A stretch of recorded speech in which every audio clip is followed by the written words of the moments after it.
Welcome to the ThunderCast, your Marshall Athletics podcast produced by the fans, for the fans, with your hosts, Russ Livingood and KD Hudnall. We're bringing you the thundering word on the thundering herd each and every week, so keep it right here. The ThunderCast is on the loose.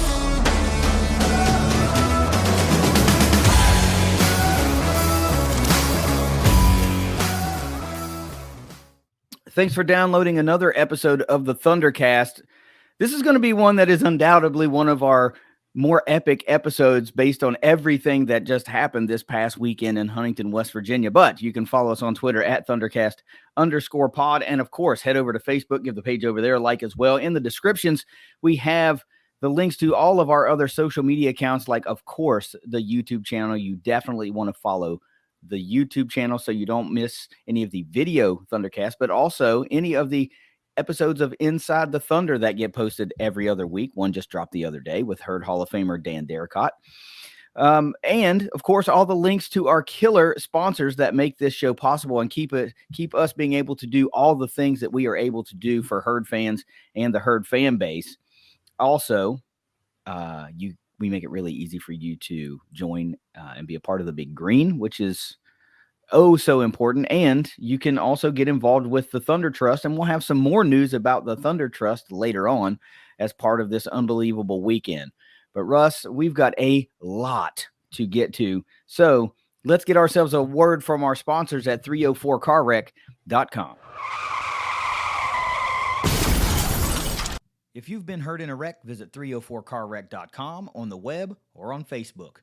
You can't stop a bad driver from crashing into you and making you a victim, but when you're hurt and you try to deal with the insurance companies alone, you set yourself up to be a victim again. Don't be a victim twice. Jason and Matt can't protect you from bad drivers, but they can protect you from the insurance companies. Find them at 304carwreck.com.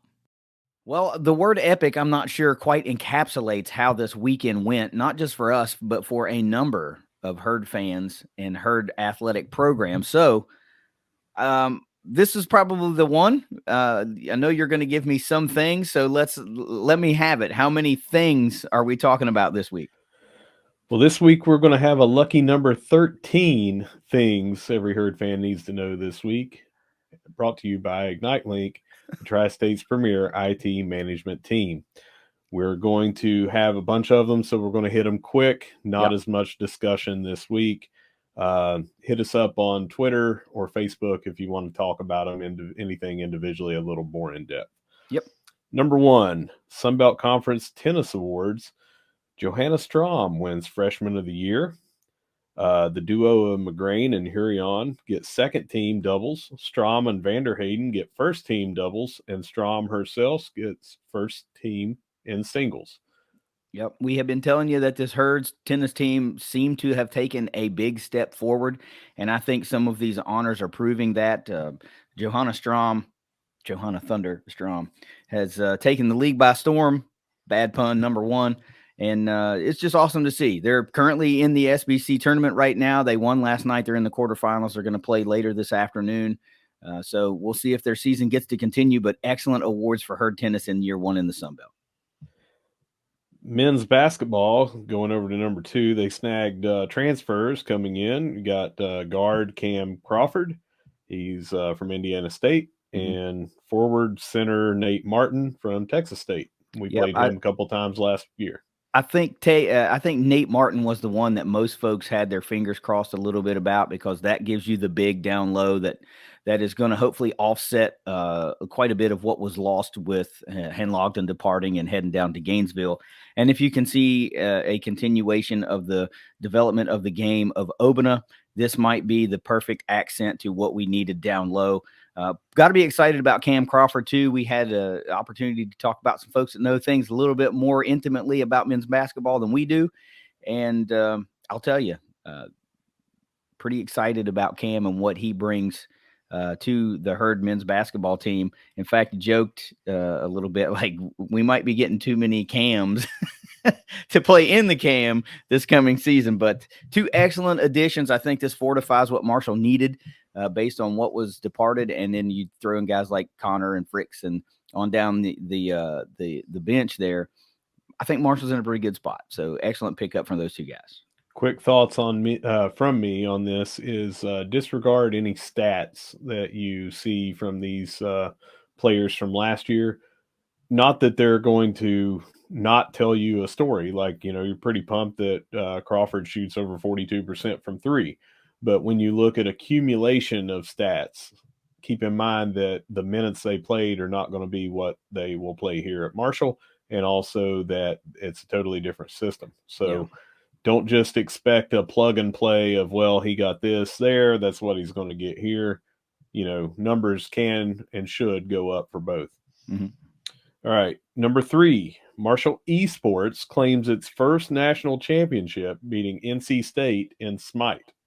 I mean, we talked about esports as a thing many, many moons ago as becoming vastly popular in, the world of sports in general, which most folks are like, yeah, duh, no kidding.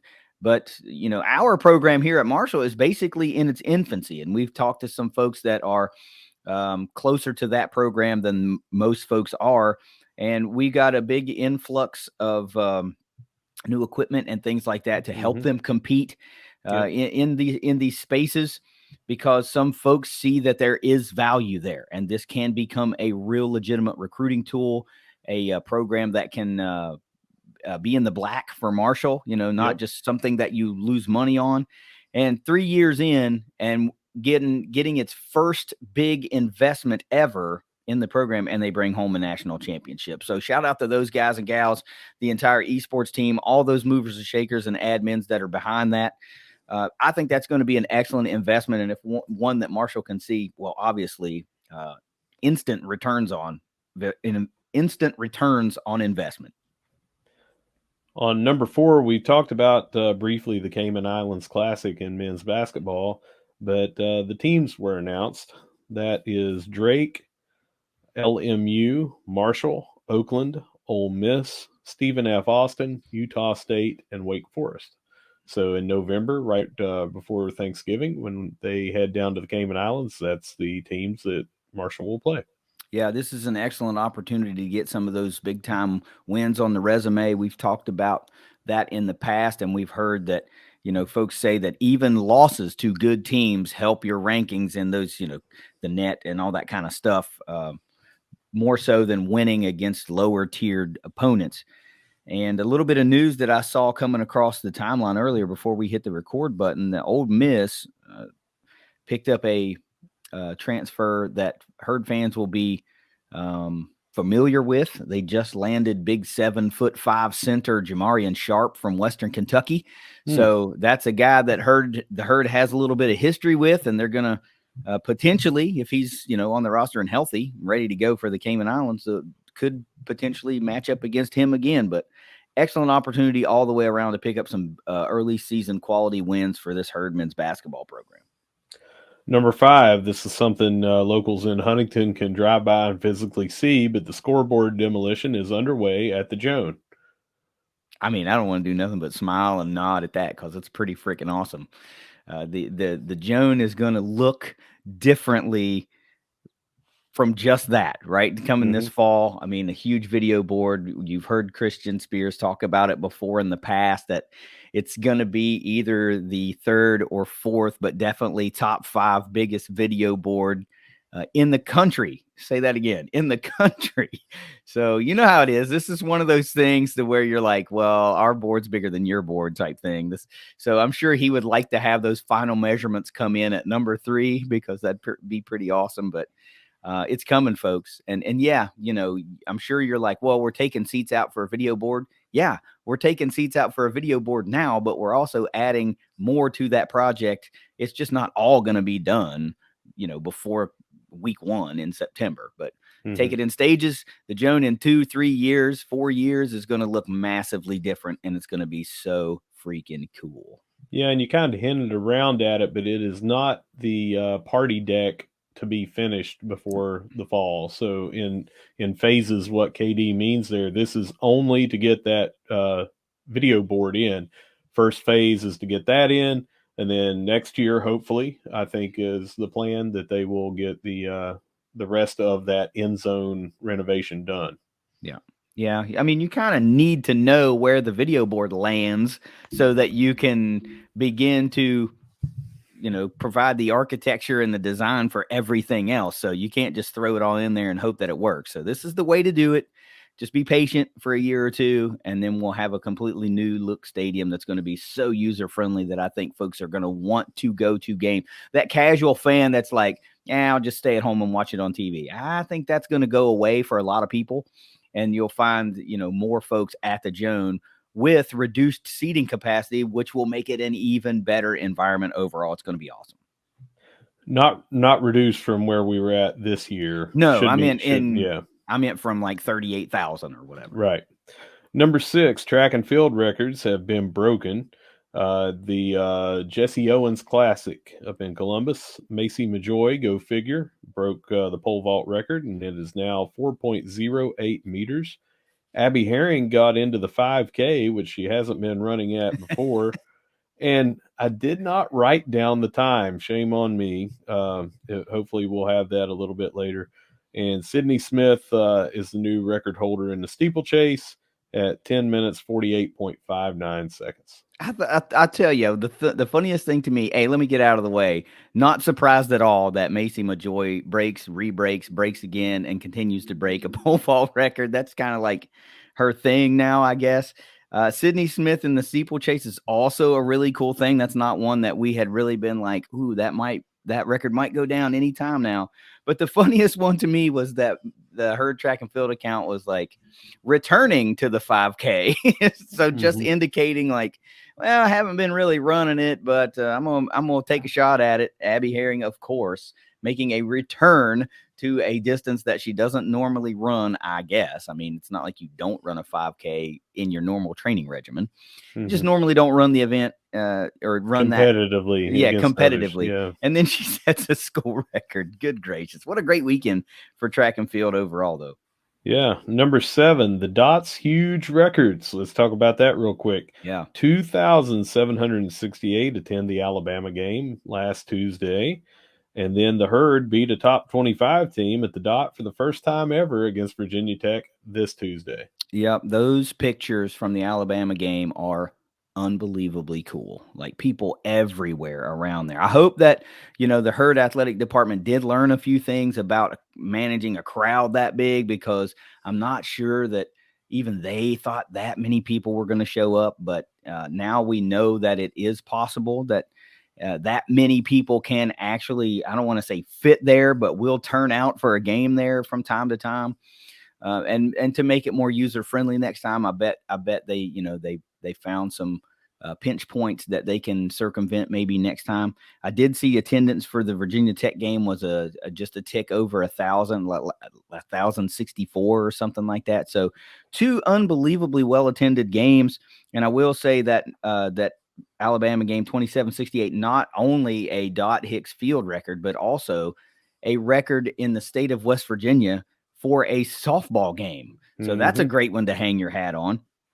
Yes, sir. They went toe-to-toe with Bama for a while, came up short in that one, but still it's a really good Alabama team. And then, of course, we're going to talk about it in a little bit. They clipped Virginia Tech, so that's a top 25 dub on the resume. It's getting hard to deny these herd softballers when it's going to come tournament time. I tell you, man. First top 25 victory altogether since 2008. And then, of course, like I mentioned, first time ever inside the Dot. Yep.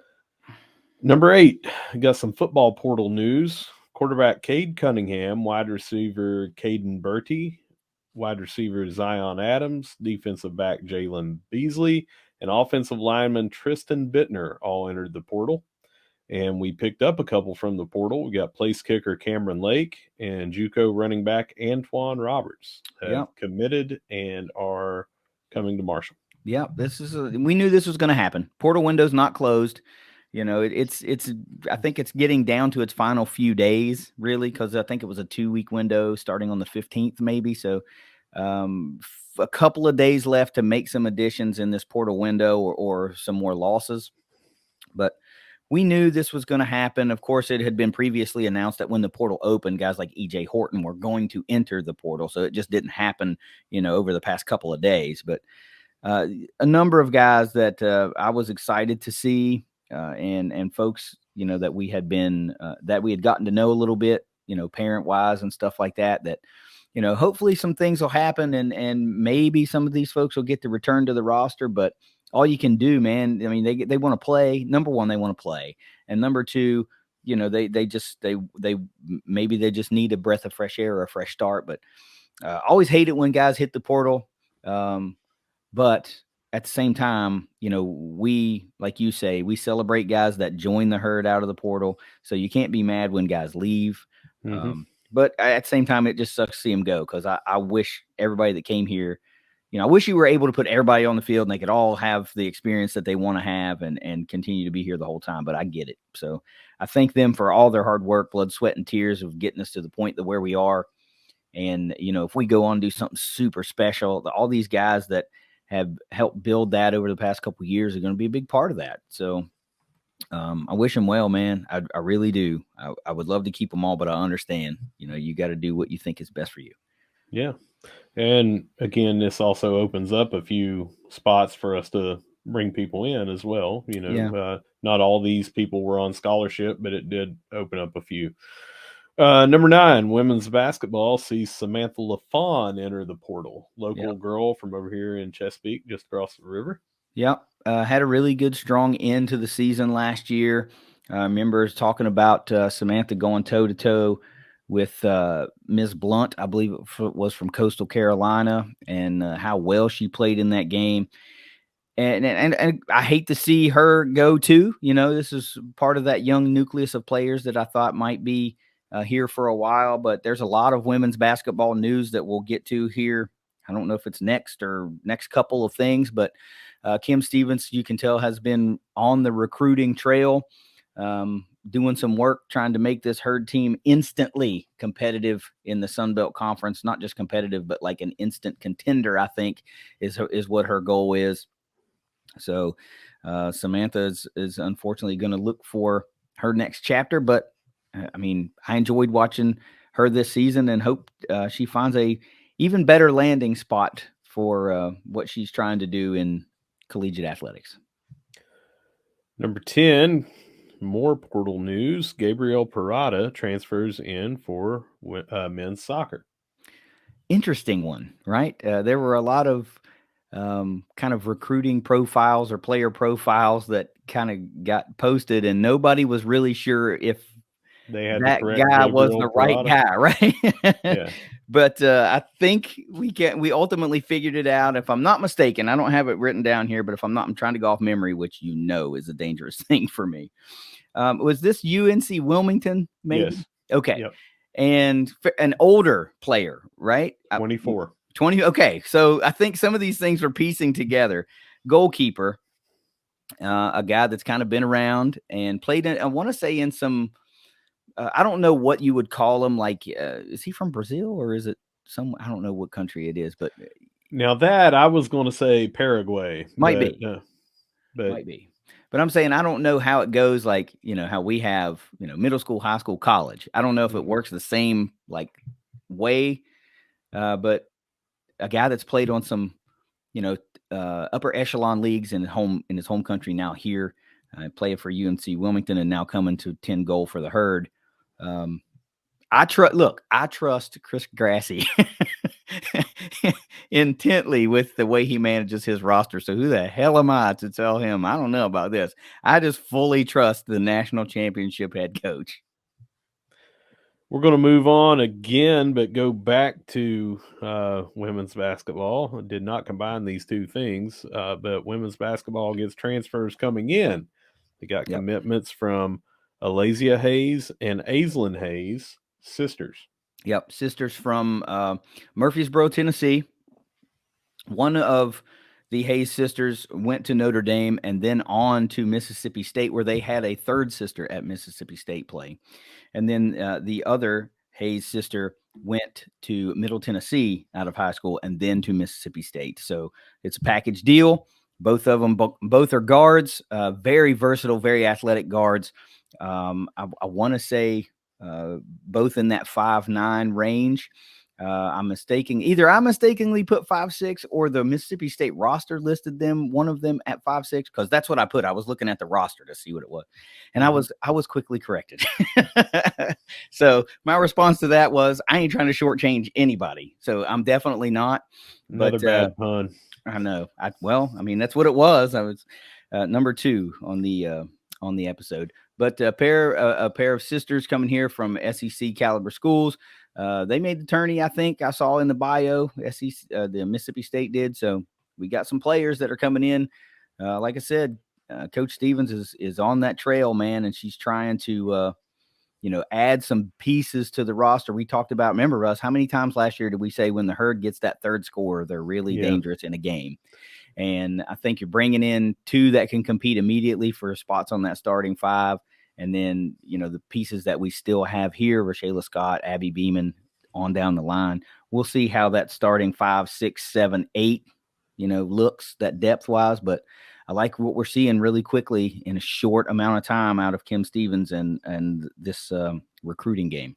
Well, this is a much longer discussion for a much different time, but I feel like that it's going to change in the system so much that a third scorer is going to be the least we're talking about, maybe a 5th scorer. Right. When you're scoring an average of 92 points a game in that system, we could have up and down. Especially as 5 out, 5 in kind of substitution system, we could be looking at 5, 6, 7 scorers. Well, and along with that, how about 5, 6, 7, 8 smothering defenders? Because that's equally as important to the system that Coach Stevens wants to run. So this is going to be an interesting recruiting cycle to follow for Coach Stevens. This is going to be pretty cool. If you're not in on Herd women's basketball right now, it's a great time to do it, because it's literally on the ground floor. Year 1 of the Coach Stevens era. You can get tickets like super cheap. So I think folks, just as we have been telling people for over a year now, get behind this softball team. And now here we are, and everybody's like, man, this team's great. This is your opportunity to get in on the ground floor with women's basketball and follow the rise of a program that could really be a Sun Belt champion for a number of years. I'm not saying they will be. I'm saying they could be. So you might as well start following now. Yeah. Number 12, track and field. We had talked about his record last week, but Brett Armbruster wins his 2nd Sun Belt Conference Men's Track Athlete of the Week award in a row. So that's his 3rd on the year, 2nd in a row. Yeah, I had an opportunity to talk to some of our track and field guys this weekend. We were just standing. They were, came over to get something good to eat, right, from that ridiculously great food that we had this Saturday. And we were just talking, and I'd mentioned that, again, like I said on another episode, that I knew Brett from another sport a long time ago. He and my son played Little League together in Barbersville. And they kind of looked at each other and they laughed a little bit, and they were like, he still thinks he's a baseball player. I was like, well, so do I, right? I still think I am too, but I'm definitely not. But that was a good little moment with some of our track and field fellas. But so proud of Brett for, kicking ass in this new discipline. Probably not new to him, but from what I know him from, track and field, just tearing it up, man. The 800, it's the 800, right? It's all his. 800 meter. Yep. And that's just like the Armbruster 800 is what it is around Huntington, I guess. But shout out to him, killer for the 3rd time this season, 2nd time in a row, SBC Men's Track Athlete of the Week. I love it. Wrapping us up, number 13, Autumn Owen breaks that tie she was in for the all-time season RBI record here at Marshall. Put the crown on. The queen is the RBI queen is here. All hail the RBI queen, Autumn Owen.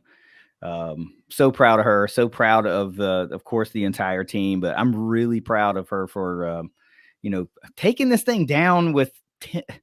Well, we're probably close to about 10 games-ish or so to go, 8 games. No, they've got 6 games left in the regular season, and then whatever they do in the tournament. So beyond 7 guaranteed games left. But of course, and she broke the record a few games ago. So, right. She's tacked on to it against Virginia Tech. But so I guess with 8 games to go, she, broke that record. But I'm just so proud of her for taking this thing down. It wasn't getting down to the last game of the year or we're in the Sun Belt tournament and she's like, man, she needs one more to break it. It wasn't nothing like that, man. So what a great year for her. What a great year for a lot of these players on this team. But Autumn, man, all hail the RBI queen. I was glad I got to witness that. That was so cool. And that is it for this week's 13 things every herd fan needs to know this week. Always brought to you by Ignite Link. Brought to you by Jed Horton and the Ignite Link team, constantly helping us do things that we otherwise would not be able to do. So, well, let's talk about that. Right? What a great segue that was. If you were in Huntington this weekend for even a smidgen of the weekend, you got a taste of something that was really, really great. We were around for the entire weekend because we were trying to drive folks downtown to see and do it all so that you could go, wow, this is an entire weekend I need to circle on my calendar. And I think I mentioned this in a tweet, Russ. I think this is the blueprint going forward. If we can make it happen, if the conference is nice enough to allow that to happen. If we can pull off spring football game, a home softball series, and tack on a home baseball series next year with a new park open, wow, this is what the blueprint is. This is how you get folks sucked in to spring, to kick off the spring athletics or the fall, like all that. This is a great weekend. So let's talk about some of the things that went down. Yeah, let's do Friday first and just take it day by day. Maybe compartmentalize. Yeah. So we started off on Friday going over, amongst other things that we did for some prep stuff, we went over and started watching the softball game. Got over there to see warm-ups and things like that, and then got a great start. We walked out right as Riley Lucas hit that home run, put them up as 2-run shot, put them up 3-0 against JMU, and then we had to kind of scurry away. But how great was it for you to get there to the dot? See a little bit of the warm-ups. You got to see the Corey Lyon handshake. It's pretty awesome. Pretty good. I got to see a couple of those this weekend, but yeah, it was a great feeling to be at the dot. I'm not blessed to be able to do that. I get to watch on ESPN Plus. So you see the action, but you don't get the energy. You don't get there's no substitute for being there. And to see, I mean, literally we were walking out of the dot because we had somewhere else to be, which we'll talk about in a second. So I was like, man, I'm not going to see much of this game. It was like an inning and a half or an inning or something like that. And Riley took one out of the yard, and I was like, that's the best way to take me out of here. We're up with 2-0 or 3-0 on that first one. And we're off. But hell, by the time we got to where we needed to go, and I had a moment to check my phone, that was like the springboard to the scoring. Right? Yeah, 6-0, I think, by the time we got there, right? yeah. I mean, we had to scurry across campus, but I will say for that, that was the coolest start to the weekend that I could have imagined. I mean, it would have been one thing for a couple of hits here and you manufacture a run there, but it was like she took that one out of the yard just for me because she knew I had to leave. I know that wasn't what it was, but I'm just going to think that. And we got to, before that game, talk to Kurt Hensler, former center fielder here, back in the McCann era of baseball, 91 to 95, and his daughter was the starting catcher, freshman, and cleanup hitter, Bella Hensler for JMU. So it's kind of cool to talk to an athlete and get his take on, coming back and seeing the baseball field being built like steps away where he was at. And it's just really cool, really cool. Yeah, it was. And we started to plant that seed on Friday of what was going to be going on Sunday to some of those JMU fans, which of course we'll talk about here in a little bit. But let's talk about, the what we had to leave for. Literally scurrying across campus. Yes.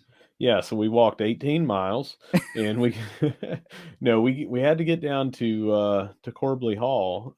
We've told you guys that we have partnered with the Thunder Trust, and because you were going to be in town, they said, hey, this is a great time. Let's just knock out a couple of these things. We have lent, I don't want to say our talents, but I mean, kind of that's what it is. We're on a volunteer basis. We have decided to help do a show free content for members of the 1837 NIL Honors Club. And we were honored to be a part of that. But we had 3 interviews lined up. Yep. And Christian Spears was the first one, Dan D'Antoni the second one, and then Andy Taylor the third. So we did back-to-back interviews down in Corbley Hall at a very cool podcast studio that's been set up. Yeah, it was really, really cool, man. And I'm with you. I feel weird saying lend my talents, right? Right. But it was great for me because you've been in rooms and in meetings before and had conversations with Christian, and I never have. I've never met him, never been able to shake his hand. So to go from, hey, how are you doing? I'm KD, to sitting down and having this discussion that we had was I don't know how to accurately describe that, but Christian is a guy that I like to think that I am, in which that you can sit down, meet him for the first time, and within a few minutes you felt like you've known him for a long, long time, because that conversation just went really, really well. And of course, the only way you're going to hear those shows, see those shows, watch those I don't know if I'm assuming they're going to be video, but watch those video podcasts is by joining the 1837 NIL Honors Club. So you need to go to thethundertrust.com, click that link, and sign up, because that's going to be exclusive content for them. That's not our content. We just are volunteering our time to help provide that for them. So if you want to hear that, and I recommend that you do. You need to, because man, the bombs that were dropped in these interviews, and we're talking insider information. Yeah. And folks, I am not embellishing to try to do a bait and switch. I'm talking huge news on several fronts were dropped, especially by Christian Spears in the first interview that we did. And again, I really wish that we could talk about it on this show. Eventually we will, once it becomes released by Marshall.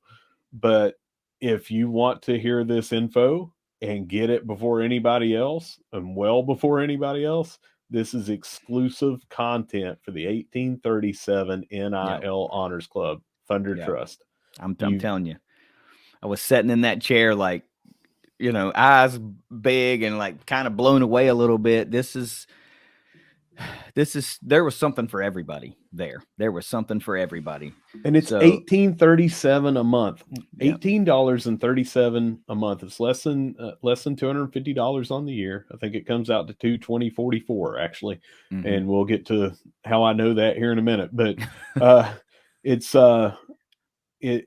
well worth it. We know quite a few people are trying to clamor for whatever inside info that they can, and they want to, pay. They're willing to pay to do that, but it's not going to get any more inside than something that's exclusive for only the members.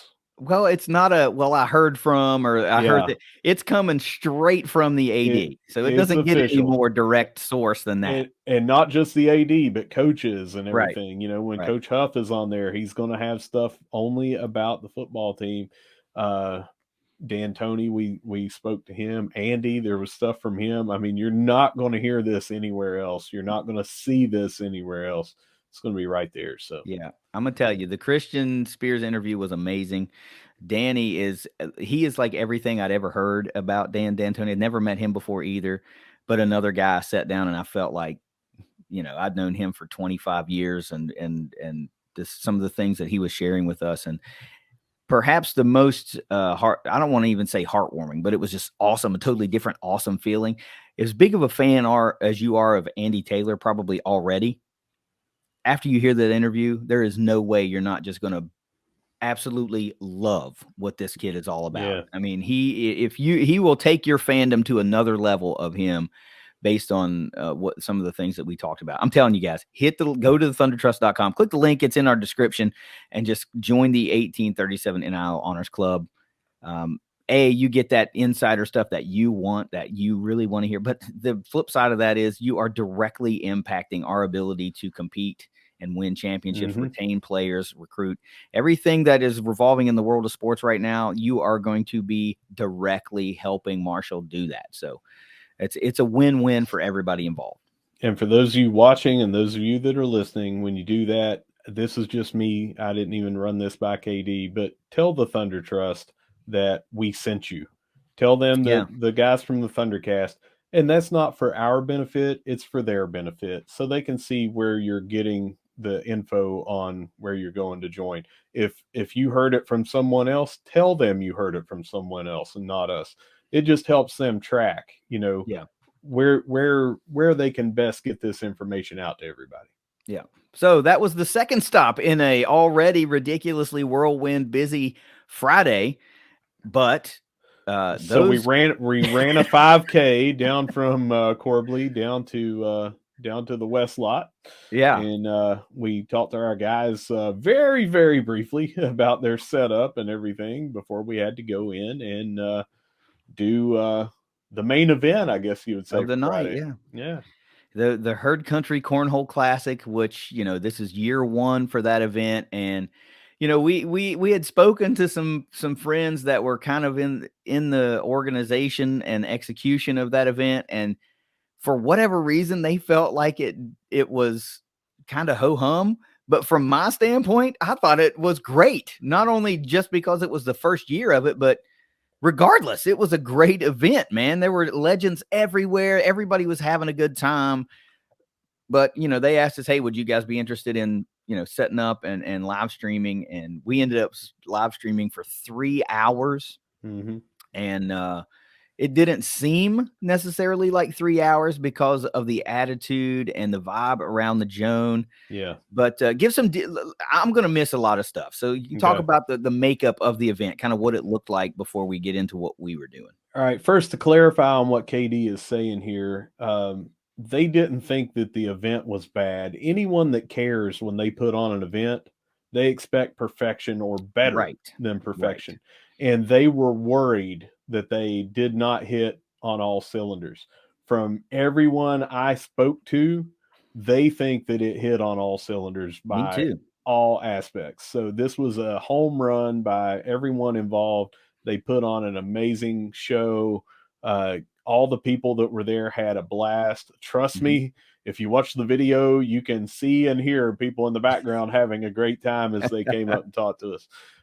The former athletes that were there, every single one of them told us on camera and off how much fun they had, the hospitality they received. They felt included. They were reaching out to other people Mhm. and saying, "Hey, this is going to be something you got to be at." If you did not go, you are going to want to be there for year two of this, because I guarantee it will be bigger and better.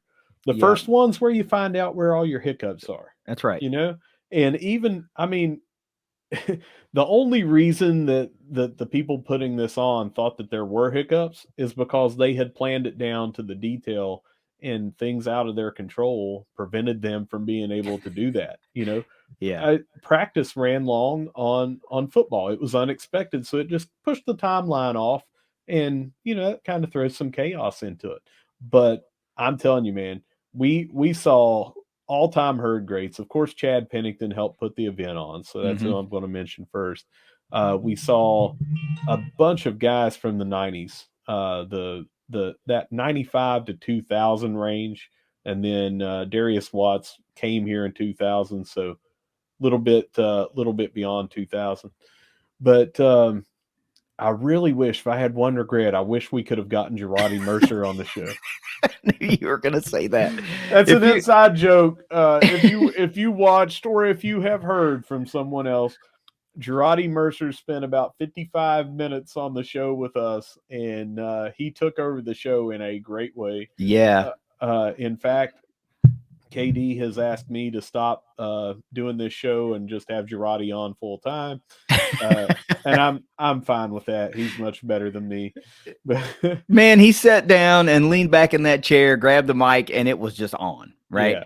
So what a great guy to have sitting there and telling some stories. Look, I'm going to take that stream. I've downloaded it already, and I'm going to start to chop it up into smaller, interviews and things. So because folks don't want to watch 3 hours of a stream and search and look for whatever. So I'll do the legwork and we'll put some of those, interviews up there. But you mentioned Darius Watts, you mentioned Girardi Mercer and Chad. I mean, Derricott was there funneling people to the table to get him to sit down. And then in the middle of our conversations, he would hear somebody say something like Darius Watts's line was like, "I became a starter because of what I did to Danny in practice." And that how it is. If I'm taking shots at you, you're going to give it right back. It's just buddies, being buddies. So all that content, just caught in real time as it was happening was so good. This is a do not miss event. Yeah. I mean, for the fact that you were able to get in there for $5 and sit and watch this, and not to mention they had the Legends meet and greet right before that, which was only supposed to be an hour. But I see this as a benefit because practice went long. That event went long. So that allowed some of those fans to get more than. Yeah, it was an hour and a half to 2 hours that they got to go on there. It just everything about this event. It was so good that hour and a half, 2 hours with these legends because that practice went long, and then you've also got the fans. We didn't talk. It's $5 just to go in to watch, but other people had these herd legends on their team. So they paid to get an entrant into this, and you just could not see to explain. I can't explain what you didn't get to see about how happy these fans were to interact with these herd stars. And man, every single player that was there made it memorable for these fans. It wasn't just like, oh yeah, let me shake a hand and don't bother with me. They were cutting up with everybody. They were hugging people. They were telling stories. This is a must-see event, must attend. I think this went a long way into driving home the fact that it's kind of a little bit of a new day for herd football. Like those guys, they want them back. It's not like, we'd like to have you back. No. It's like a concerted effort. We want our former players back.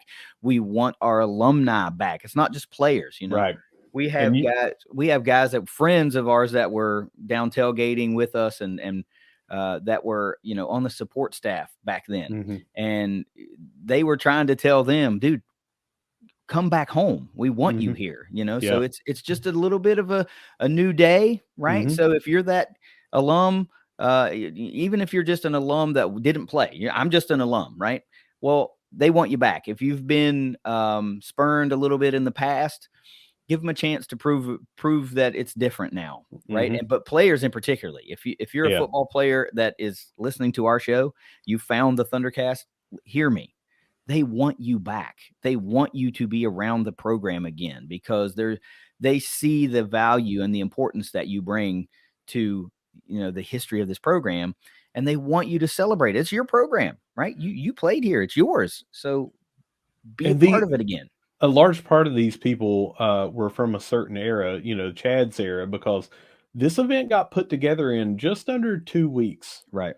And because of that, you've got logistics on getting some people to come in and things like that. Well, next year, now they've got 350 some days from right now to plan for next year. And I guarantee you that the people that were there are going to be telling a buddy, we've been to events. You and I have put on an event that was an inaugural event, and how many people from year one telling people that showed up in year two, hey, you did not want to miss what went on, and that got more people there. So we're telling the fans, if you went there, tell your friends. If you didn't go there, watch that video, come next year, and all the players, of course, are going to tell each other. But that almost wrapped up our Friday. Almost. But wait, there's more.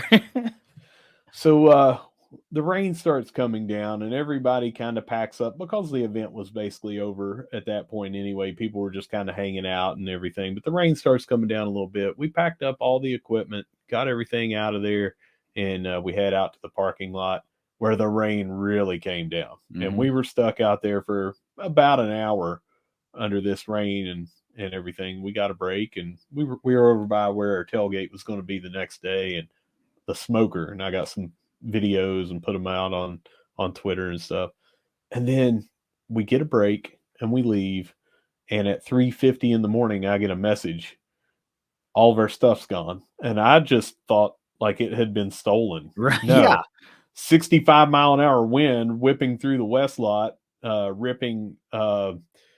Kyle said he thought he was flying away like Mary Poppins or a drone that had been going Yeah. over the stadium earlier, trying to hold down a tent. But I mean, it just mangled tent frames. It took this heavy, probably one of the heaviest flagpoles I've ever seen in a tailgating situation, ripped it from underneath the tire and hit a couple of people, hit Chris in the head and Yeah. Kyle in the head. And it was just devastating weather and set the smokers back, hour and a half, 2 hours, because I had to get back up to temperature and all that. But that was just a precursor for what we were going to do on Saturday. Well, that's true, but I don't want to gloss over that because that was a big deal, right? Because those guys have a lot of equipment and nice stuff. And the tailgate setup was going to be really nice for Saturday. The vast majority of our area was going to be covered and shaded, from any type of sun and or weather that may have popped up on Saturday. And those guys lost 4 tents I know of, 4. So I don't know what we've got to do, but we've got to figure out something. They were so gracious to come down and cook for us and spend all that time. And yeah, they had a great time. I'm not trying to pretend like they didn't, but you don't want to commit to doing something like that, driving all your gear hundreds of miles down to where you're going to be, cooking for endless hours and then have hundreds of dollars worth of your equipment just mangled over a freak windstorm. So I don't know what we're going to have to do, folks that are listening. If you've got some ideas or what we can do to kind of bring Kyle and Chris's equipment back up to where it was, if not a little better, then we want to do that because those are our friends. Yes. But they were doing us a favor. They wanted to do us a favor and take part in the weekend. And they ultimately came out on the losing end on that. And that's just really crappy.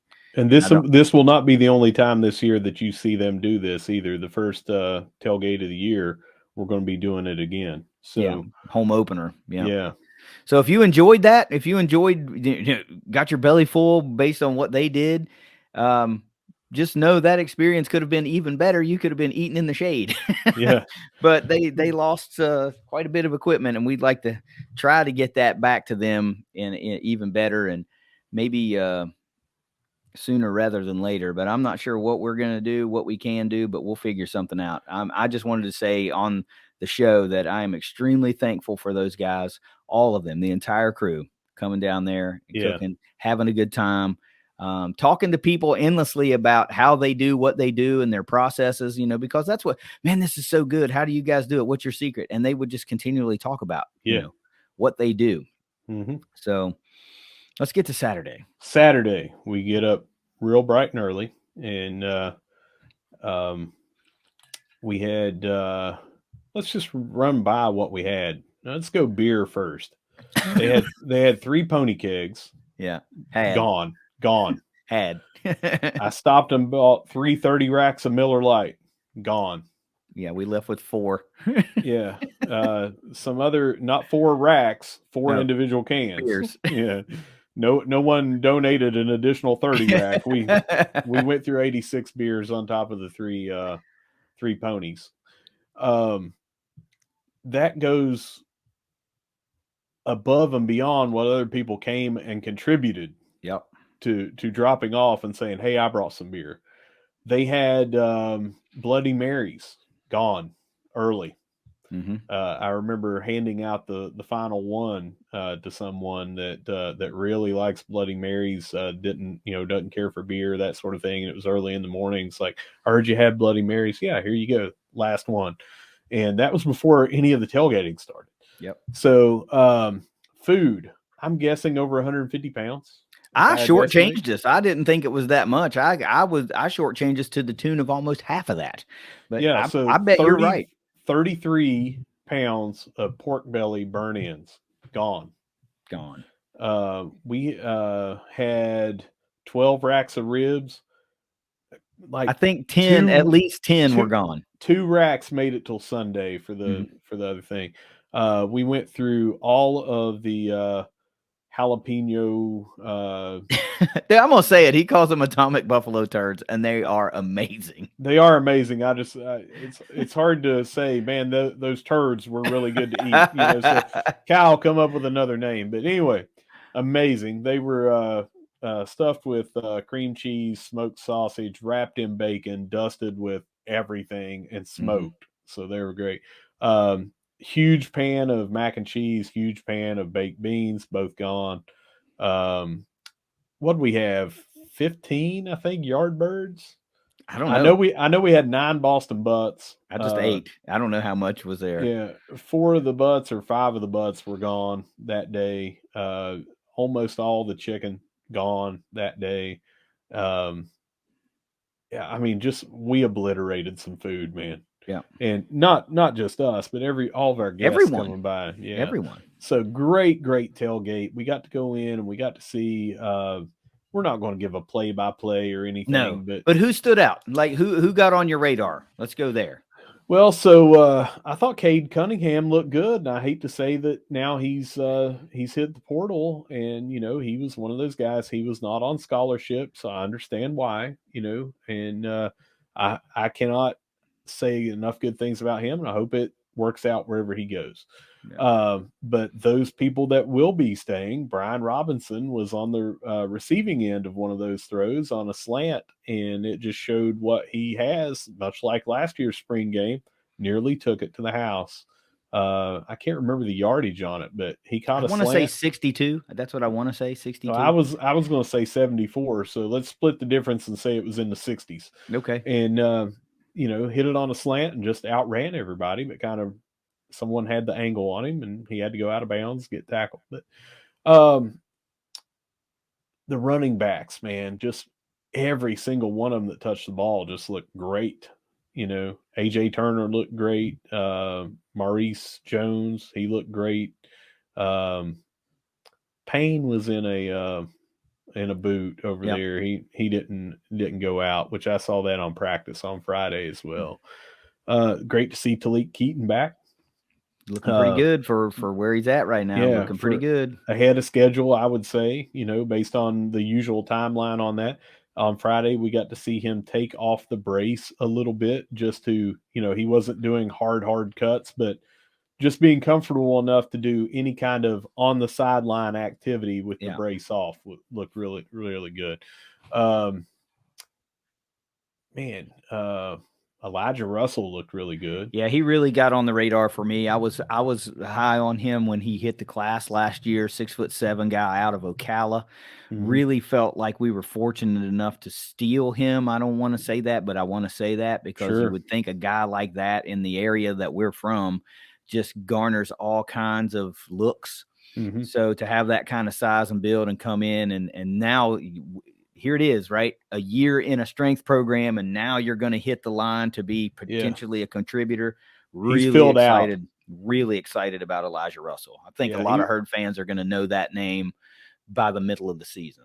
He was tall and skinny. Coach, when he was on the show last, Coach Huff said that he was kind of like a beanpole when he got here and everything. He put on some weight last year, but over the summer and that sort of thing. But man, he's filling out and everything, and he's one to watch for me on the defense. Yeah. But really, man, it was a 12-minute running clock and 4 quarters of that, and I was impressed by running backs mainly, but wide receivers look good. Cole Pennington looked pretty good. Now he had that one play where he threw it. Just seems like he did not see that guy there, and it was a kind of a timing play, but he made some good throws. Yeah, there's definitely room for improvement here across the board, but the Herd's going to be pretty good. They're going to be pretty good, and if they can, if Huff is setting on a couple of pieces, like because you know how it is, he said it. Like if we announce people. Transfers can commit to you, but until they are enrolled and on campus, they can leave. This is not like high school where you sign a letter of intent. So and it's binding. As soon as we announce somebody, if somebody else wants them, they just try to come after them. So his philosophy to a certain degree on some guys is to not announce it, not get it out there. And then when they're enrolled, for like summer classes or whatever, they're ours. Mm-hmm. So it would not surprise me to see some late additions added to the class, Mm-hmm. particularly from maybe the wide receiver position, one Yep. or two guys. We lost a lot. And when you look at it, you're like, okay, there's a lot returning, but, you lose Corey Gamage, you lose Horton, you lose Shadid Ahmed. Talik is still trying to get back to 100%. So you can start to see where, all right, maybe an instant impact wide receiver would be very beneficial. You can Mm-hmm. never have enough offensive linemen and defensive linemen, right? So Yep. I'm not saying we need them, but would it surprise me to see another one land here? No. It would surprise me if we don't get another offensive lineman in before the fall. Right. That we pick up one more, just because you always want to have that depth. I just don't feel like there's going to be a quarterback. I don't feel Nope. like that's a thing. Like if I am a quarterback in the portal and I'm looking at situations and I look at Marshall and I go, well, they've got a seemingly incumbent quarterback that went 6-1, right? Who's got a lot of time ahead of him. Right. Who's proven that he can win. He's 6-1 as a starter, won a bowl game, right? And they were one bad quarter away from playing in a conference championship game. Mm-hmm. And then, you've got right behind him a kid with the last name of Pennington. I mean, that's going to be hard to, you're going to come in and just push him down the depth chart. So we don't know if Cole's going to be number 2. Who knows? Right. But I'm just saying, these are all things that if I'm a quarterback, I'm looking at going, ooh, I don't know. So I think I would think we're looking at weapons to augment what our quarterbacks can do. We're really strong at wide receiver. We're pretty good at tight end. I think we're going to see a definite uptick there in numbers, but it wouldn't surprise me to see another wide receiver or two, or definitely some offensive or defensive linemen. I think we're pretty good in the secondary right now with some pieces that were added and portal moves already. Linebacker looks pretty good. That could be a place where you might see a guy that, is a real stud that just hasn't found an opportunity. And now it's getting down to the nitty gritty of the season. And they're like, well, you can come here. So there's several people. I mean, I'm not suggesting we're going to raid Colorado transfers, but there are a lot of programs that somebody doesn't like where they're shaking out on a depth chart or whatever it may be. You're seeing some grad transfers. Yeah. We had one of ours just leave. And if I'm not mistaken, Tristan Bittner, I believe, was a grad transfer. So, you'll see some of these people hit this portal, and we've got a couple of days and everything. But I think that, we'll probably bring a couple. I'd say next week we may be talking about some people, or they'll come in, like you said, under the radar. And then after they're enrolled in summer classes, then we'll actually get the dirt and be able to talk. Yeah, it wouldn't surprise me if when we were doing position group breakdowns, we will do a position group only to have an addition come to a group that we've already talked about. That won't surprise me. So maybe we'll have to be a little bit strategic on our breakdowns by some of the groups that we think might have a piece added to do them later.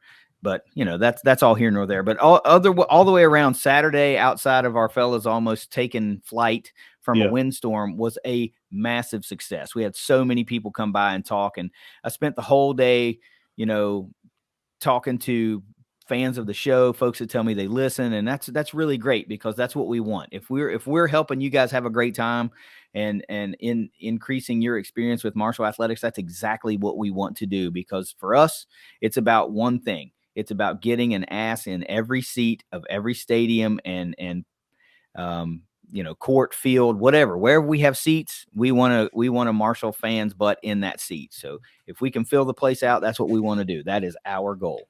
And then quickly to wrap up Saturday, this would not have been possible to have this food and everything without 4 new sponsors that stepped up. And we'll hit them real quick. You had New Again Detailing. Rusty Sarton could not be there, but again, they are local. And all these are local, by the way. But local car detailing that specializes in ceramic coating. And if you need your car detailed, from the smallest package that he has to if you want to get a 10-year ceramic coating that is Carfax certified, he can do it. Mm-hmm.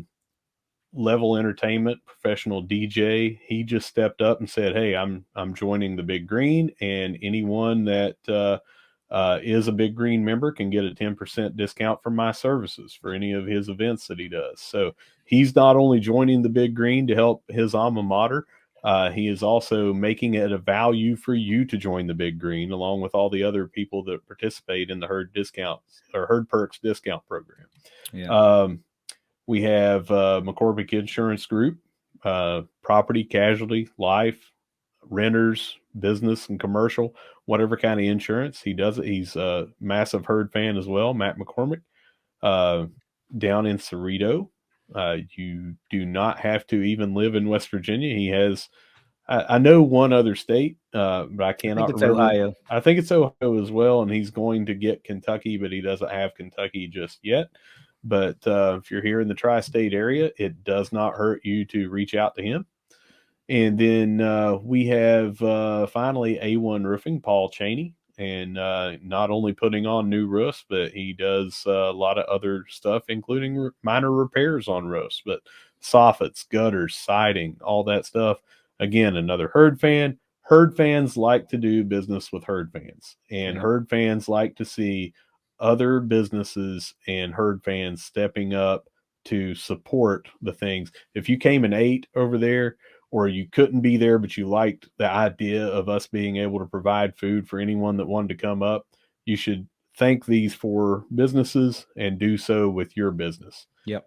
I And would. of course, sorry, I didn't mean to cut you off, but of course, we cannot go live and do what we did on Friday and do what we did on Saturday without Ignite Link and Jed Horton.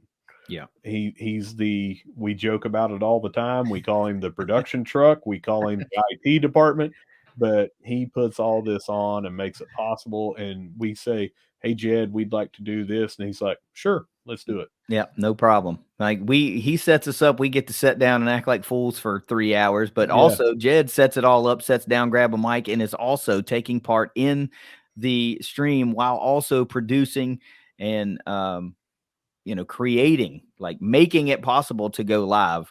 yeah, It's just we are blessed with some great partners, some great yeah, sponsors, and I think herd fans are ultimately the winners in that because they get all this stuff that we're able to do to improve the fan experience. But we're trying to build that little network of folks that everybody needs to get a roof from time to time. You need work like that done. Everybody needs their car detailed from time to time. You need insurance. So you might as well call Matt McCormick and just, even if you're happy with your insurance company, call him and see if they can beat your rates and get you the yeah. same coverage. It's just money you're saving that you Sure. can then in turn give to the Big Green or join the 1837 NIL Honors Club, right? This is all money you're freeing up just for making a phone call. And then if you've got an event, a wedding, or prom or something like that, you can call Reese at Level Entertainment and even get a Big Green discount if you're Yeah, a member of the Big Green too. Man, we're just trying really hard to build this network of businesses to check all the boxes that you might need checked to make it yeah, really easy. So yeah, we can't thank those guys enough for being a sponsor of the show, that event, the tailgates this weekend. And I think they were all there except for, like you said, Rusty. And I think they were yeah, having a great time. I think they yeah. saw instant value in what they did. Hmm. Uh, so you can help us show them love by calling them, contacting them the next time you have a need for the services in which they offer. Yeah. And, hate to speed it up, but we got to go over to talk about Sunday and Well, you everything. have to. And then after that, we're going to take you around the herd. But we got to cut the show a little short today with time and schedules. But we've got Sunday, we've got a massive tailgate yet again. Yep. Being able to go over there, you said it earlier, over 1,000 fans. We had I'm sorry, that was Virginia Tech, but over 600 fans, I would say, were out there on Sunday, just packed out in the outfield, packed in the grandstand, and we got to provide softball fans with Mm-hmm. that same little glimpse of the food, minus some of the stuff we ran out of. But you and I made two more major trays of mac and cheese, two more trays of baked beans. They had all the pork butts. We had, um, I don't know, some smoked chicken. Had all kinds of good stuff over there. So I just was glancing at the attendance while you were talking there. 626. So we were almost double capacity of what the dot says it is, according to the page on Herd Zone. Sure. And it was a great time. We sat up there in the outfield. Folks were, you could tell they were really appreciative and really enjoyed what we had set up there. We rubbed shoulders with a lot of our players' parents and got to know them on a personal level, and spent some good quality time. I spent a lot of my time, introducing myself, or somebody would say, are you KD? And I say, yeah, yes, I am. And I would point to you. You were a little bundled up in a jacket and everything, and I just had a branded hoodie on. It was a little chilly. I was not digging that, by the way, but Yeah. I proved to myself that finally, after almost 6 years, a lot of the West Virginia, warm blood that I had has now turned thin into this Florida sunshine that I'm so accustomed to. But, what we did, we talked to a lot of our parents, players' parents out, and had a great time, man. Folks really enjoyed it. Yeah. One of the coolest things that I heard was that JMU fans were coming up to our parent fans, saying, man, you guys really do it right around here. When you guys come to Harrisonburg next year, we're going to have to return the favor. And Yeah. I thought that is awesome, because now we have made an away trip for our parents potentially even better, now that Yeah. they are going to have to be exposed to some hospitality, because we had done this for some visiting fans. So that's even a cooler thing that I didn't think about. I'll tell you another thing. I got to meet John Lee Pettimore. I'd only heard about him from Steve Earle, but Well, you stole my line, but yeah, me too. all right, you do it better than me. Go ahead. We'll pretend maybe we'll even edit it out. You go ahead. I was going to say that. I said I was spent my afternoon introducing myself to people, and one fella in particular just looked at me and he said, "Well, my name's John Lee Pettimore, same as my daddy and his daddy before." And I thought, well, hell, I'm the third too. That's pretty cool, So we chopped it up for a little bit there in the outfield, kicked back in some of your killer zero gravity herd chairs, which are freaking amazing. Yeah. And we just told some stories and shared some laughs for a little bit. And Yeah. after the game, some of our girls came out there and got their bellies full, and we just had a little bit of quality time with them and their parents, just having a good time. Yep. So all around, the weekend was great.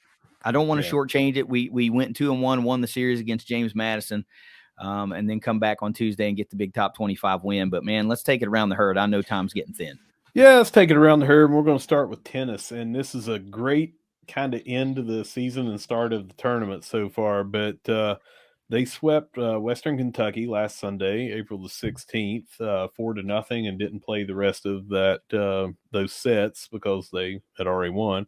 Dropped a close one, 4-3, in the regular season finale to James Madison, and that was on Saturday of this epic weekend that we were involved in. They were down in Harrisonburg for that. Mm-hmm. And then opening round of the SBC tournament, they swept ULM 4-0. So we're recording very, very, very early on Thursday, and the news has come out that all the day's events are going to be pushed one day because of weather over to Friday. So whenever you're listening to this, Friday at 2 p.m. against Coastal will be our next game that we play in this tournament. Yeah. Need to get by Coastal in the quarters to get down to the semis. So Coastal's tough. They're pretty tough, but hey, yeah. So are we. Yeah. All right, men's golf. They finished 10 out of 13 in the Mountain Invitational last week. They struggled in the final round, and that dropped them 4 spots in the standings. Tyler Jones led the herd, but he finished tied for 21st.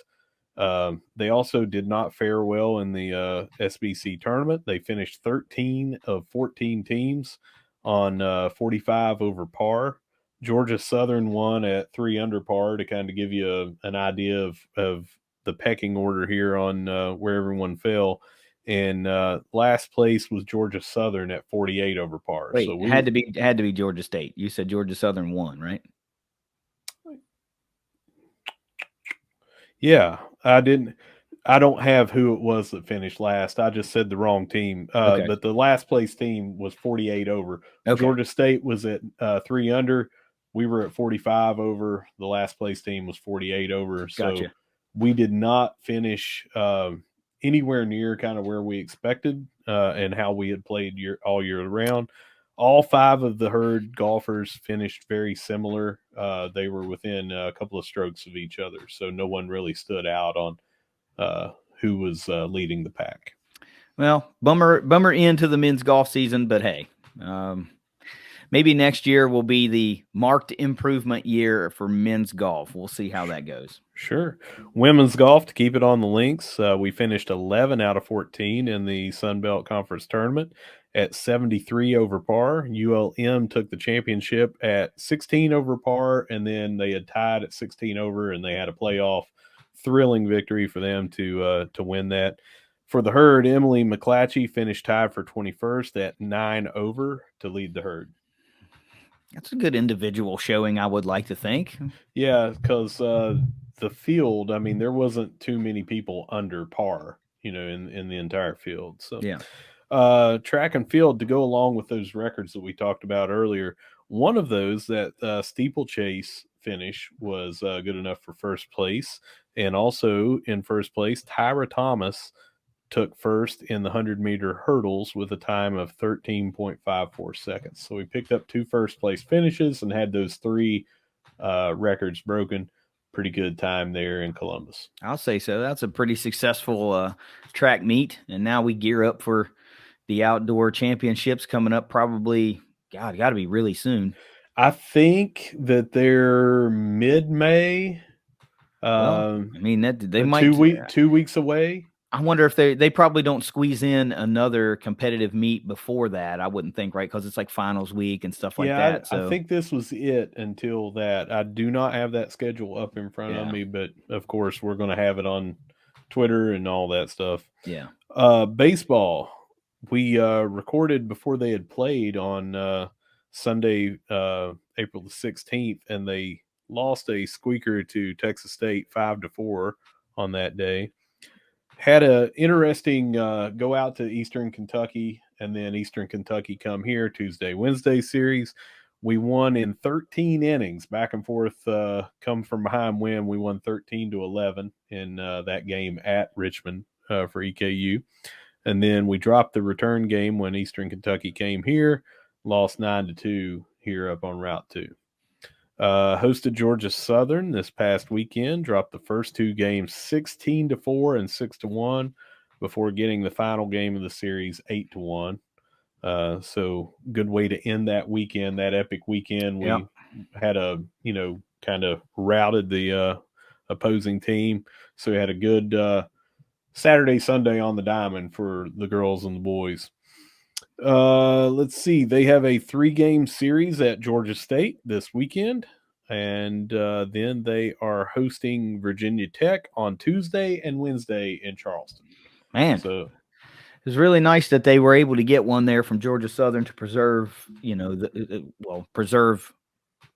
to not get swept, but to also, get them a win for the big spring game weekend, which is just what I'm going to call it, because that's what it was all around. But it was alumni day or alumni weekend for both herd softball and baseball. So it's really nice for them to be able to, get one in the left-hand column for that weekend. And I want to say we're getting ready to talk about softball, I know, but I saw some images from that game against Virginia Tech the other day, and the dot was full of our baseball guys, and I think some of our golf guys, and they turned out, man, they were loud, and I bet you they made a big difference in the energy level. They sure did, and it was a concerted effort to get them into those places because in and out you had to do from fire marshal code. If one person leaves, that's the only way somebody can get in once it hit that capacity. So they were able to get there in time and get those locations. So were the players' parents. Marshall did a really good job of making sure that the players' parents got there for this, because they saw what had happened at Bama, and they also, could control it a lot easier than 2.5 times the fans. More than 2.5 times the fans. They were just able to control it a lot better and learn from the other thing. But here's softball. They lost to Bama 3-1 on Tuesday through 5 innings. They were, and I'm going to let you talk more about this, but they were 1 hit, no runs through 5 innings was Bama. We faced a lefty, and we've got a lot of lefties in our lineup. That person was dialed in, and we never gave up, and we ended up losing 3-1 to a. I think that morning they had moved up to 13th in the rankings. Yeah. It was, I mean, it was a tough game. It was, of course, it was an uphill battle, right? It's a top 15 team, and you throw in the wild card of facing a left-hander, and she was cruising. Sid was cruising. I mean, it was a pitcher's duel for 5 innings, and then they basically just strung together like 3 or 4 hits or something like They that. got 3 hits to lead off the 6th inning. Yeah. It was a double down the line, then a home run, and then got another single, and then you had an error at first, and the wheels came off a little bit against a 13th ranked Alabama team from the SEC. That's right. You're saying the wheels came off in the 6th inning, and all they scored was 3. And we came back, and we still had an opportunity at the end. Well, I don't even think the wheels came off, right? A top 13 team did what a top 13 team does, and they strung together a few hits and managed to get some runs on the board. But, Sid was cruising. She was really cruising, and I felt really good for her. She had to feel good in that effort, and, it's a bummer that we weren't able to get our bats going. The Alabama pulls their starter and puts in Montana Fouts to close out the game, just so she can pitch against Marshall in the home area there in front of that big contingency of fans that she had, and that's where we get our run. And I think that's pretty cool, man. Because it was like effort plays that got us there, like the slide into first base, that kept the game alive, and then we come around and get us a run on the board, and you start to think, man, awesome, few more hits and we might be able to do this. It was just too little too late, and that's unfortunate, but this Herd softball team proved that it doesn't matter if the NCAA softball accounts don't want to recognize them for what they do. This is a good team, and they proved it by going 2-1 against the series in James Madison at home, and then turning right around on Tuesday and beating a top 25, number 24 at the time, Virginia Tech. This team is a tournament team, and they deserve it. If they don't have to win the Sun Belt, in my opinion, to be a tournament at-large team. Now, they might have to win at least one in the Sun Belt tournament to do that. But there's some things that we're on the cusp of here that we can talk about if you want to go into James Madison real quick. Yeah, but first about what I'm saying about when I say the wheels came off, I was trying to set up, usually when you talk about the wheels come off, you're talking about like a cloud burst of like 8 or 9 runs after they had been held to 1 hit through 5 innings, and they only on 3 hits and an error.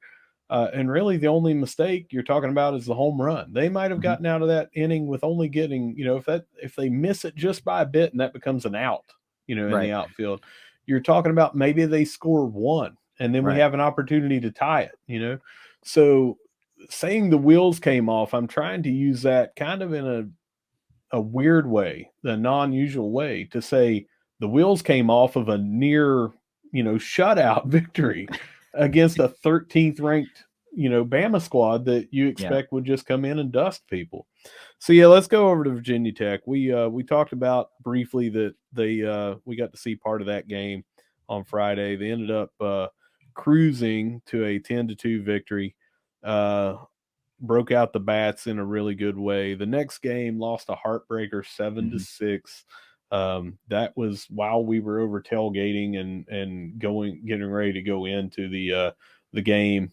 We did not get to go over and watch the ending of that game. You got to go over and watch the start of it before we had to record. Sunday, we were there. They strung together 6 runs in a massive 6th inning to put us up and keep the lead. We won 8-4 in a nice comeback victory. And that was a good JMU squad that we had circled on the calendar before the season even started. They have a good program year in, year out, and we took 2. And then Virginia Tech, man, I got to go to that game. Autumn Owen crushed a ball. Got to tell you real quick, I was getting ready to move because I was out in the outfield, got there real late because of work, and was going to move to my right just to be able to see a little bit because the fence had opened up to where there's no fans in front of it. As I got ready to move, this lady came up with her chair, and I thought, well, I'm not going to get up and get that spot before she gets it. She sits down probably 8 feet from me, just at an angle. So, bottom of the first inning, Autumn crushes one, and it goes to right where that lady's chair is. Nearly hit the chair. She stood up to get out of the way because she was a little afraid that it was going to hit her. And I just had my hand out just in case, the wind or whatever. But I probably could have caught an Autumn Owen home run ball that inevitably won the game for us against Virginia Tech. But I'm not bitter. It's just one of those things. I got to back up a couple of days here and talk about Saturday. It was Emily Cooper Okay. Day. It was Oh, Emily, yeah. It was Emily Cooper Day for softball, and that's a big deal. Yeah. Right. And if you don't know the story, go learn about the story. But what I wanted to touch on was, like, I went over for the start of that game because it was Emily Cooper Day, and I wanted to see who was going to be the recipient of the Emily Cooper Warrior Award. And it was none other than our center fielder, super senior Grace Chelman. And she was all smiles, man, because you and I are part of other organizations, and there are some awards that are handed out that just are something a little bit special. It's not something that you can quantify, like, highest batting average, for example. That's just something that, all right, well, I have the highest batting average, so I get the award. So it's awards like that, the Emily Cooper Warrior Award, that means something so special to a player. And I was so happy for Grace. And then I had the opportunity to meet her parents this weekend. And I know this was just a really special weekend for them and for Grace. So I wanted to not forget to mention that in this episode, because I'm really happy for her. She's such a deserving player. And, just beside the fact she's having a really great year, just, think back to when we interviewed her for the softball series and what her final message was to everybody. That gives you a little bit of insight into the type of person that Grace Chelman is. Our softball team is better because she's a part of it. And it's going to be hard to replace somebody like Grace, not just from an athletic standpoint, but from a character and leadership standpoint, as she, exhausts eligibility and moves on into the next chapter of her life. But I'm so happy for her. I'm so happy for Anthony and Helen, the Chellamen, for having a really, really memorable weekend. So I just wanted to put that out there. But if you got anything else, well, we didn't even talk about Virginia Tech. Let's talk about Virginia Tech real quick. 2-1 in front of 1,064 fans. Sid Nestor goes complete game in that one. 6 hits, 1 earned, and 4 Ks. So think about Sid's week. She plays against 2 top 25 teams in a span of a week. Pitches 4 times. Well, starts 4 games, right? Tuesday, Friday, Sunday, Tuesday, and goes 4-0 from what I can gather, from what I can recall. So, or I'm sorry, 3-1 because she loses to Alabama. Mm-hmm. Grace Chelman in that one, 2 of 3 with a double, and Autumn Owen, and you mentioned it, 1 of 3 with the big 2-run home run. Also, you mentioned this first win over a top 25 squad for the Herd since 2008 at the first ever at Dot Hicks Field. The Herd now sits at 39-7 with a top 25 win on the resume. A big series with Texas State looms at home at the Dot. We talked earlier in the show about some big things that are still on the horizon here. I haven't talked about it because, well, you know how it is. You don't want to jinx them, but it's so close now, you kind of have to talk about it. Marshall's softball is within striking distance of the all-time record for wins in a season. And I wasn't really sure what that was. I had somebody at the game on Sunday, probably one of the parents. I don't remember which one. Sorry, it was a whirlwind weekend. Tell me that the all-time record for wins in a season is 42. And we have 39. We have 2 3-game series left, and then at least 1 in this Sun Belt tournament. So 7 games guaranteed. They need 3 to tie the single season wins record, 4 to break it. And I don't recall Marshall going 4-3 in a 7-game stretch in quite a while, seeing as how, we're 39-7. So that one is within striking distance. And I really, really hope that they just obliterate it, because that would mean they went on one hell of a win streak to close out the season and went either really deep and or won the Sun Belt Conference tournament. I am here for it, man. Think about it. The consecutive win streak, top 25 victory, lots of first. Mm-hmm. And this one is the one that's on the horizon next. They can set it without winning the championship, so they can do this in order. Most wins in the season, and bam, first Sun Belt Conference championship. It's all right there. Mm-hmm. Talk ever so briefly about that Sun Belt Conference that is coming up, that tournament. It will be single elimination, and the top 2 teams get a first-round bye. So if we finish second, that will give us a leg up. Maybe put us in a good position. But softball, man, what more can you say? What a special team this has been so far this year, with a lot of unfinished business left to take care of. As good as they are on the field, Megan, Corey, Maddie, Allie, and the rest of that coaching staff and support staff have just done an amazing job. They want none of the credit, which is what any great coach and coaches do. Yep. But you just can't deny what That's they right. have in place here and what they are doing. I mean, sign them like super long term. Sign them super long term. Anyway, give me your final thoughts and let's get the heck out of here.